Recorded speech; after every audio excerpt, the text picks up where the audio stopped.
Looking for effortless style without the designer price tag? Discover your new favorite looks at shockshop.us. From chic everyday essentials to statement pieces that turn heads, ShockShop brings you trend-forward women's fashion designed to fit your life and your budget. Whether you're dressing for brunch, the office, date night, or a weekend getaway, we've got styles that move with you and make you feel confident. Fresh drops, flattering fits, fast shipping. Upgrade your wardrobe today at shockshop.us, where comfort meets confidence and style is always in season. Shop now and shine your way. Suspicious sighting weeks before Nancy Guthrie vanished, inside the Tucson neighborhood now gripped by fear. For nearly 3 decades, Aldine Meister has called the Catalina Foothills home. The desert foothill enclave north of Tucson is known for its sweeping mountain views, gated estates, and a sense of security that longtime residents describe as quietly protected. It is not the kind of neighborhood where strangers linger unnoticed. But in mid-January, Meister saw someone who didn't seem to belong.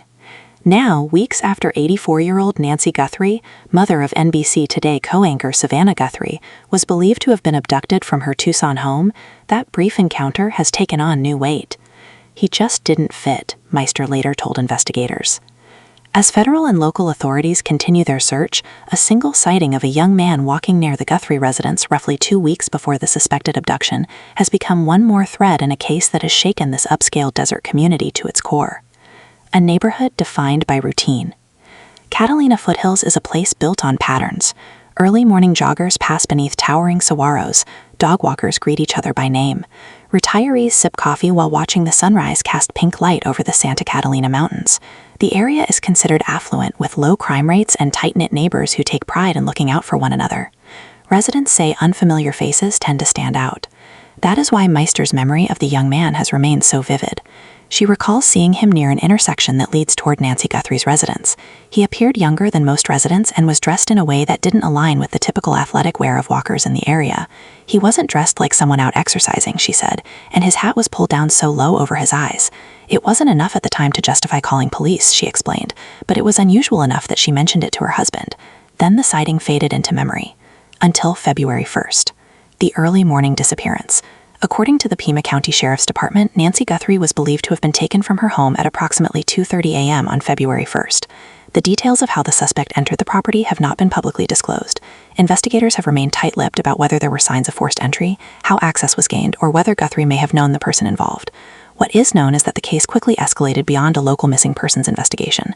The FBI joined the effort, and then came the images. Recovered footage raises new questions. Even though Nancy Guthrie's Nest doorbell device was not physically recovered, and despite reports that she did not maintain a cloud subscription, federal investigators were able to retrieve still photographs and video footage. On February 10th, the FBI released images showing a masked individual standing on the front porch of the home. The person appears to be wearing gloves. In some footage, the individual carries what appears to be an Ozark Trail backpack and a holstered pistol. A source familiar with the investigation later indicated that one of the images may have been captured on a different date than the others. That particular image allegedly shows a man who may be the same person but without the backpack and firearm. Authorities have not confirmed whether the images depict the same individual or multiple suspects. Sheriff Chris Nanos cautioned against drawing conclusions from incomplete information. "I don't want to lock into a specific timeline prematurely," he said, urging the public to avoid speculation. January 11th, a date of interest. Within days of the FBI releasing the porch footage, residents in the area began receiving notifications through the Ring Neighbors app. The message asked homeowners to check surveillance footage recorded between January 1st and February 2nd. More specifically, residents were encouraged to review video taken between 9 p.m. and midnight on January 11th. That date has surfaced repeatedly in conversations between investigators and residents. Michelle Young, another longtime member of the Catalina Foothills community, said authorities visited her home 5 separate times.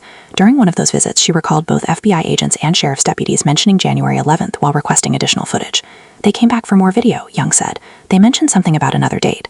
Still, officials have downplayed the idea that January 11th holds singular importance. A sheriff's department spokesperson clarified that investigators are reviewing an entire month's worth of footage to avoid missing potentially relevant activity.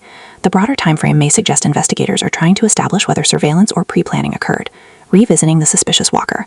When Meister learned of Guthrie's disappearance and saw the FBI images, her memory of the young man resurfaced immediately. She contacted authorities to describe what she had seen. The sighting occurred sometime after January 8th. She remembers that because she had house guests visiting at the time. It was at least 2 weeks before February 1st. Could it have been January 11th? "It might have been," she said. "I can't be certain." Unfortunately, her home security system did not capture footage of the individual. Her system, she explained, did not record continuously and did not preserve video from that period. Now she says she plans to install additional cameras. A community on edge. Weeks since the suspected abduction, subtle changes have rippled through Catalina Foothills. Outdoor lights remain longer. Neighbors text each other about unfamiliar vehicles. Security companies report increased inquiries.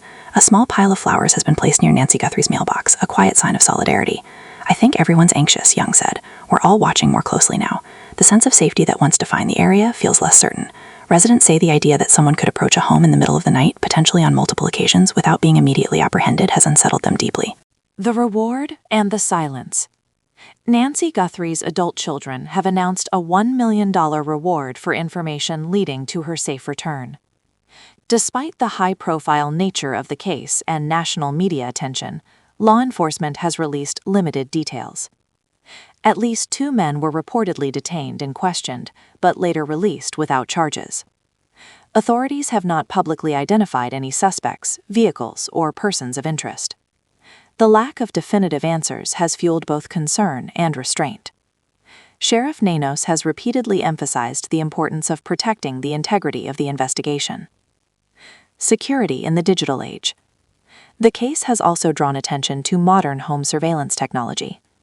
How were investigators able to recover footage from a device reportedly lacking a cloud subscription?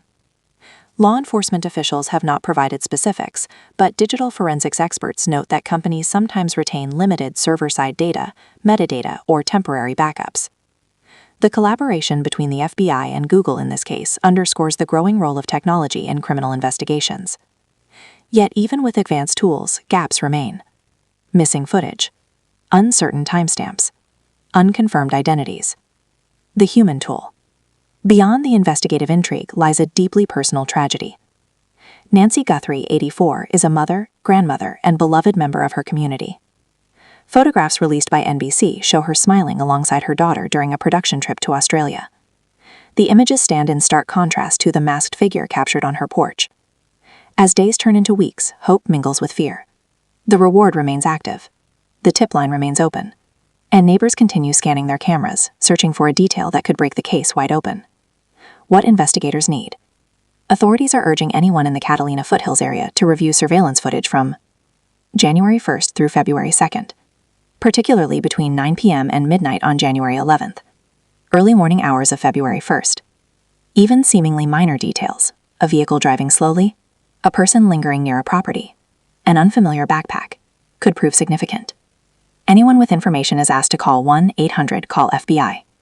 Waiting for answers. For now, the case remains unresolved. The suspicious sighting in mid-January may or may not be connected. The masked individual on the porch may represent surveillance or something else entirely. What is certain is that a quiet Tucson neighborhood has been irrevocably changed. In Catalina Foothills, people still wave as they pass one another. But they are also watching. Carefully.